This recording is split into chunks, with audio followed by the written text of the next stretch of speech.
Friends, இன்றைக்கி நம்ம rosemary water எப்படி செய்கிறதுன்னு பார்க்க போகிறோம்.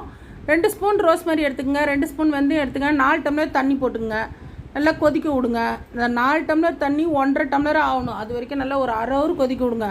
அப்போ தான் அதில் இருக்க ஜூஸ் எல்லாம் நல்லா இறங்கி நம்ம தலைக்கு யூஸ் ஆகும், தெரியுங்களா? நல்லா அதை அரை ஹவர் காய்ச்சிட்டு நல்லா ஆற வச்சு வடிகட்டுருங்க. அது கலர் மாறிடும், கலர் மெரூன் கலரில் ஆகிடும்.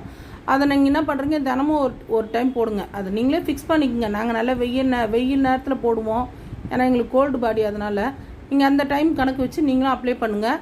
முடி கொட்டாது. நாங்கள் போட்டிருக்கோம், நானும் என் பொண்ணும் போட்டிருக்கோம். எங்களுக்கு முடி கொட்டலை, எங்களுக்கு நல்லா இருக்குது. நீங்கள் போட்டு பாருங்கள். இது எல்லாருக்குமே நல்லா தான் இருக்குது. நீங்கள் பண்ணுற மசாஜில் பொறுத்து இருக்குது, ஓகேவா? நல்லா மசாஜ் பண்ணுங்கள், நல்லாயிருக்கும்.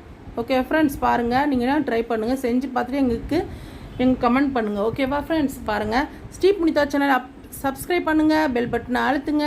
இப்போது நாங்கள் புதுசாக யூடியூப் சேனல் ஆரம்பிச்சிருக்கோம் ஃப்ரெண்ட்ஸ். நீங்கள் சப்ஸ்கிரைப் போடுங்க. நீங்கள் சப்ஸ்கிரைப் போட்டால் மட்டும்தான் எங்களுக்கும் கொஞ்சம் ஆர்வமாக இருக்கும், ஓகேவா ஃப்ரெண்ட்ஸ்? நீங்கள் தான் எங்களுக்கு ஒத்துழைக்கணும், ஓகே ஃப்ரெண்ட்ஸ்? பாருங்கள், அது பாருங்கள், தலையில் அப்ளை பண்ணுறேன், எப்படி இருக்குன்னு பாருங்கள். நல்லா மசாஜ் பண்ணிவிட்டு கொஞ்சம் நேரம் ஊற போட்டு அது தானாக காஞ்சிரும். அப்படியே அது வாட்டர் ப்ரூஃப் மாதிரி காஞ்சிரும் கொஞ்சம் நேரத்துலேயே. அப்படியே விட்டுருங்க. அப்படியே பாருங்கள், நல்லா அப்ளை பண்ணிட்டு மசாஜ் பண்ணுறேன். நீங்களும் இதேமாரி பண்ணுங்கள். ஸ்டீப் புனிதா சேனல் சப்ஸ்கிரைப் பண்ணுங்கள், பெல் பட்டன் அழுத்திங்க. Thank you friends, welcome.